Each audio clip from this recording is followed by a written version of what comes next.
Hello, everyone. Welcome to the Brainstorm. I'm Sam Korus, Director of Research for ARK Invest's Autonomous Technology and Robotics Strategy, and joined with Nick Grous, who's our Associate Portfolio Manager. Today, we've got three great topics to cover. We've got Apple and virtual reality. We've got Tesla and supercharging partnerships. And then we've got the big news, SEC versus crypto in the United States. So let's just dive right into it, Nick. What did Apple unveil? So last week we had the Worldwide Developer Conference, which is a yearly conference held by Apple where they roll out a bunch of new software products, specifically around iOS updates, and then a few new hardware devices. In past few years, 5+ years, we haven't had a new major hardware device from Apple. It's just been iterations on the watch, the iPad, MacBooks, iPhone.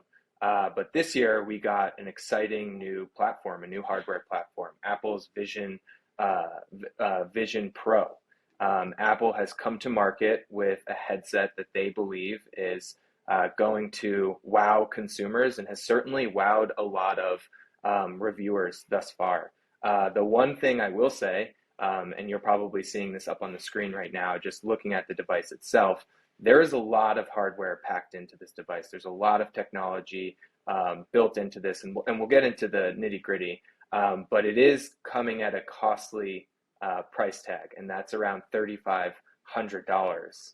So Yeah, that's, Nick, before we jump to the reaction to the price itself, just in the video where they unveil it, right? They show it. It looks like some big Oakley ski goggles. And then it changes from, pure black, and you actually see the person's eyes. When I first saw this, I was like, wow, that's kind of cool. You just see straight through it. But that's not actually what's happening, right? There's a screen on right. the outside, and it's just pointing straight through, and it's doing pass-through video to your eyeballs. Right, and maybe we'll cut to just this reaction video because I think it does set the stage here. And so you can see from that video, right? Obviously, everyone in the crowd was not expecting that price tag. But again, it comes with the amount of technology Apple has packed into that headset. You talk about there's a front-facing screen for viewers, or I guess for people that are not wearing the device, and there's also an internal screen. So this isn't true AR, it's actually really mixed reality, or what Apple is deeming spatial computing. So you're seeing a digital overlay of all of Apple's applications built into a screen that is what the user's seeing, and it's picking up on the external camera feed and relaying that back into the internal screen. Reviewers thus far, and I think this is really important to note, everyone that's tried this headset has had nothing but amazing reviews for the device itself. They are awing and gawking at the capabilities of this device compared to what else is out there. So obviously we need, to get our hands on this device. Consumers need to understand this product in the context of other VR and AR devices on the market. You have Meta with the Meta Quest and the Meta Quest Pro. That has seen, a mixed, I would say mixed reviews largely, but the price point for the Quest is much, much lower than what Apple has come out at $3,500. And I think, that is really going to be the distinction here. It is limiting when you come out with a device at $3,500. But maybe Apple's going after developers here. That's something, we talked about internally. Maybe Apple is making this device as a developer kit, but wants to market it so consumers get to understand how Apple is going to approach this new computing Right. landscape. It's called the Pro for a reason, and there's already Right, reports out that they're working on lower end devices. Even right. since the announcement, I've spoken to a number of friends, and actually not that many people were even aware of the announcement or kind of the price point or anything like that. And if we look at our chief futurist chart here, you can see. And so what he did is he actually looked at announcement day search volume, comparing the original iPhone, the first iPad, the Apple Watch first edition, and the Vision Pro. And you can see pretty clearly that the Vision Pro comes in on this index at 10. You compare that to the original iPhone, which was at 55, the first iPad at close to 90, and the Apple Watch first edition at 20. So this is, pretty low. It didn't really reach everyone here. And actually, these search volumes correlate pretty well to annual sales in those initial years. And so, Nick, what's your hot take here? How many are they selling in the first year?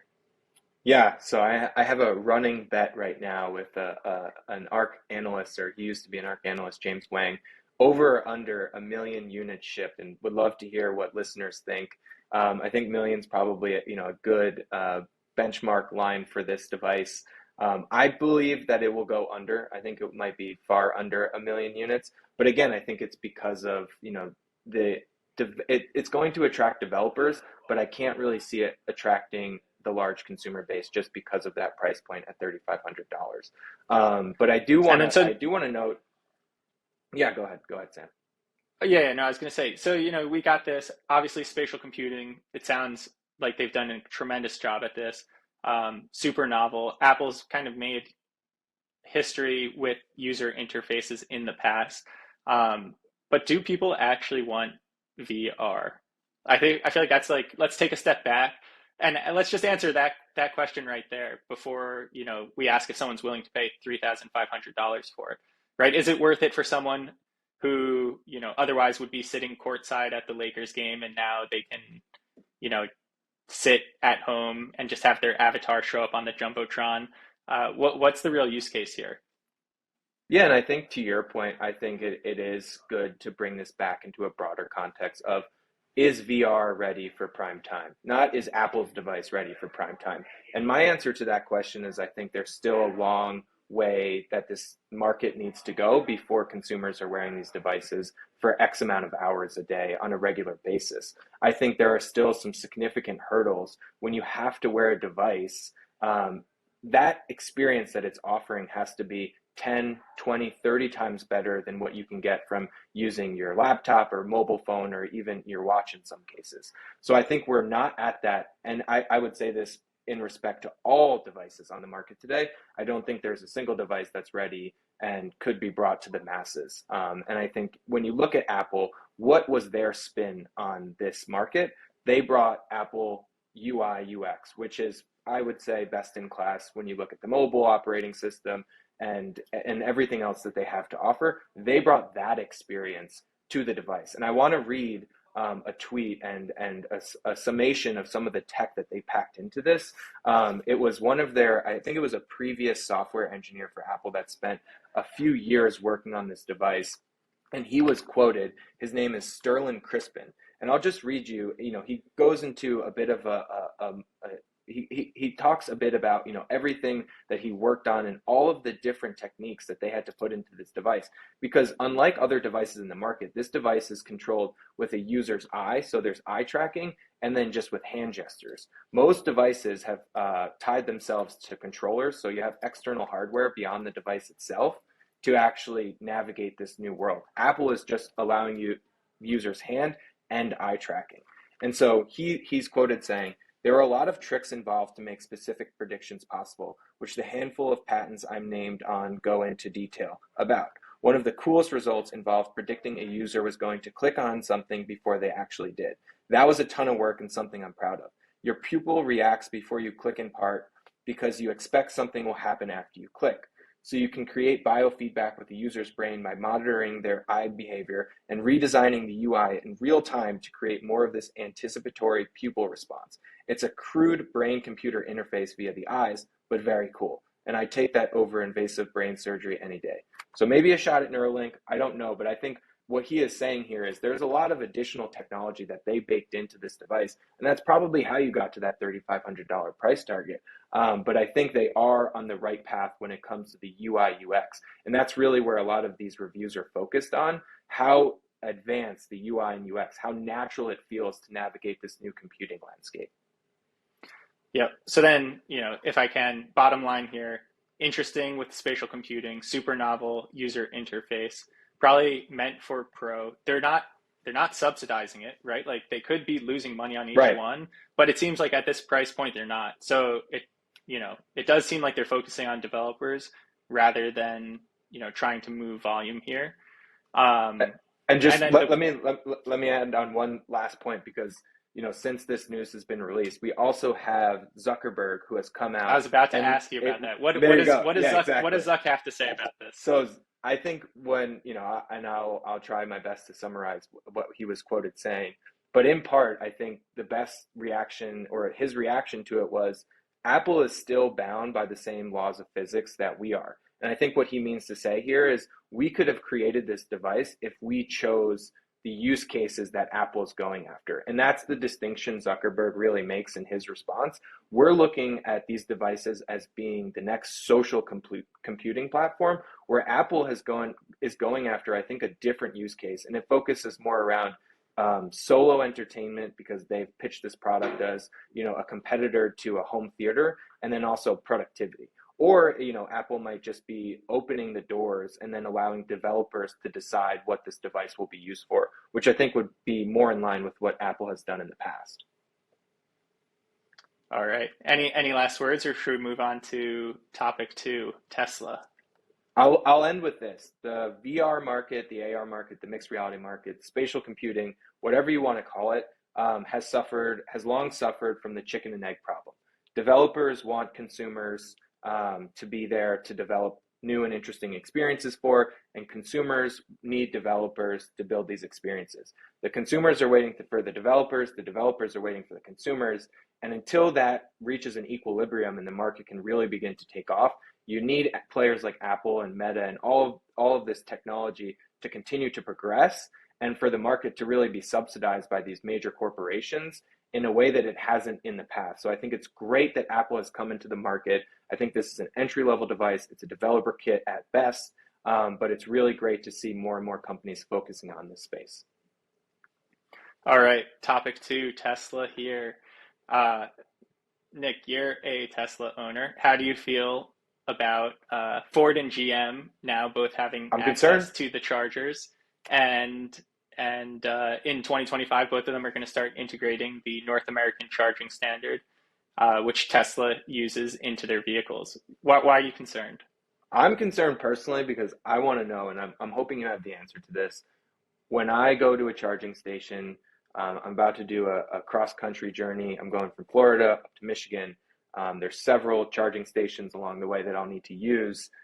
Are these going to be over capacity now? Will I have to be waiting on lines? I'm also curious, do Ford and GM vehicles take a charge as fast as Tesla vehicles? If there's a line of Ford vehicles, will it take 2 times as long for those devices to charge, or will they be in kind of line with a Tesla, which is, a pretty great experience from my standpoint. It's around 15 minutes. These charging stations are usually by something convenient like a Starbucks or Target, and I can just walk around, get some food, enjoy the infotainment system. I have actually watched full movies on the same exact road trip I did last summer. So, but I have my concerns. I have my Yeah, concerns. yeah. Well, yeah. So I think those are all great questions. On the utilization side, I think it's important to contextualize, right? You think about a gas station, and I think utilization for gas stations is around 30%. If you look at superchargers and electric chargers, they should at a steady state be lower than that, because we all have outlets at home. It's far easier to put an outlet anywhere than it is to really set up a gas station. So the natural level there, I think, should be lower. And since superchargers are only for these long distance travel, I think they're easier to build out, and I wouldn't be too concerned about it. Obviously, there's going to be scaling, and sometimes people get upset as there's mismatches in that scaling. And I think another interesting thing here, or I'd say it's from the Tesla bear side. Maybe we'll pull up a tweet here and we can look at it. And I don't know if they're a Tesla bear or not, but this is something that I've heard from a number of people. Give up on refusing to call Tesla's connector NACS. When it was just Tesla, it definitely wasn't a standard. Ford adopted it. It's still just two companies. You get GM, you have big three here, three legs under the stool, but it's still not the North American standard. It's a North American standard. You still have Stellantis, VW, Japanese, and Korean automakers who have to decide whether to switch. And in my opinion, if you want to sell vehicles in North America, you're going to have to switch over. It'll be Yeah. interesting to see how quickly these others react and if they choose to. Someone else tweeted, I think it was a Well, great wait. comment. The second worst, or the worst hand in poker is the second best. And so if you've spent money investing in a charging network, then you've wasted capital, and now maybe the standard switches. There's Electrify America out there, and so maybe that will be a sunk cost, or something that might prevent someone like VW from trying to make this switch. The other angle I've heard that's kind of skeptical on this is saying, you know, the only thing limiting someone from buying a GM was that they didn't have the supercharging network, and now that they do, won't everyone just start buying other people's vehicles? And I think, I don't think that's a concern for Tesla. I think Tesla's always been very open. They want to make the switch to electric vehicles for the country as fast as possible, and they want their products and speed of innovation to speak for themselves and drive consumer demand. And Elon also stated, and correct me if I'm wrong, but he said, there's potential to license more of Tesla's technology stack to other competitors. And, he's long been quoted saying he just wants this electrify the world movement to gain steam. So I do think he is, wanting to open up these chargers for the good of, global warming and everything that he's fighting against. But I guess my question is, how long until, or, where are we in kind of the cycle between, the number of Ford and GM vehicles that are now going to come on to this network versus the network needing to be able to, fill that capacity? Like, how many more superchargers need to now be built? And, who is footing that bill? Is it Tesla? Are there subsidies coming in? What's going on now that you have kind of this coalition of sorts between Ford, GM, and Tesla? Are they all going to be building out these charging networks together? That's a great question. Tesla had historically they were building it out themselves. That was an investment they made. With the IRA, there's some money to go around, and so maybe they're able to collectively deploy that. I do also think it helps Tesla deploy.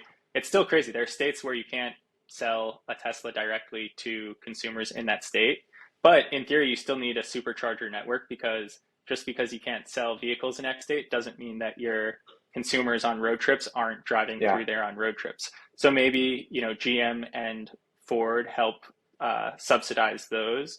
It's also interesting because Elon has said specifically that having a supercharger in a neighborhood is one of the best ways to increase sales volume in that geography, because people do have this range anxiety. And then touching on 2 points you made earlier on the software side, and on will their cars charge as quickly as Teslas, those two are somewhat combined, right? And so it's likely that the vehicle side is going to be the constraint. So if they don't charge as quickly, that's something on the vehicle side. But it also ties into the software piece. So it's like, how much Hmm. software is Tesla going to start deploying in Ford and GM's vehicles, right? Is it just the API so they know which stalls are open? Is it also maybe the navigation to get there? Is it also the system that Tesla uses? They precondition their batteries when they're on the way to a supercharger so that they can charge faster. Or does it go all the way to full self-driving, which is something that Elon tweeted about? Yeah. It's really interesting because, all of these vehicles have slight different makes and builds to them. So I wonder how, you can sell software to a Ford vehicle, or do you have to build out specific type of software? So will Tesla end up being kind of a software vendor in that they have to make specific hard or software for the Ford and GM vehicles? I guess my last question here for you, because I'm coming at this just as, a Tesla owner, obviously you're the expert. Does this, in your opinion, prove that Tesla is in the number one position when it comes to the EV market, and it actually makes Ford and GM look weaker because they're having to adopt this system and all this technology that Tesla's built out over the years? I mean, we always talk about vertical integration, and obviously Ford and GM are way behind the eight ball when it comes to EVs, and it feels like they're almost giving up a little bit and saying, hey, we're kind of at a disadvantage. We need to hop on the right side of change here with Tesla, and hopefully that helps us, maybe have the second best selling or third best selling car because people no longer have range anxiety thanks to Tesla. Yeah, I think this is a great example of what we like to say, truth winning out. There's a better solution out there. We can look at this graphic here. It's actually far less expensive to deploy Tesla's superchargers than the competitors, both at the supercharger side on the left there and on the residential side. So this is actually good for capital efficiency. And I think, right, the only thing preventing people from being right is deciding to not change their mind. So this is actually, I think, a good move for GM and Ford, Yeah. who probably don't have the expertise here on the software side and on this charging infrastructure side to say, hey, like, if someone else is already doing this better, they've already invested in the supercharger network, um, you know, we need to make the change. Would it have been smarter if they had done it, 10 years ago? Our opinion would be yes. But, sometimes it takes time for the truth to win out. Yeah, that's interesting.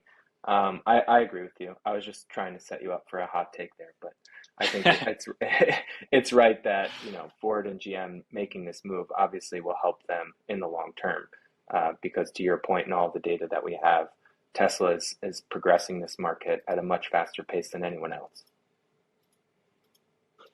All right, on to subject number 3 to close it out.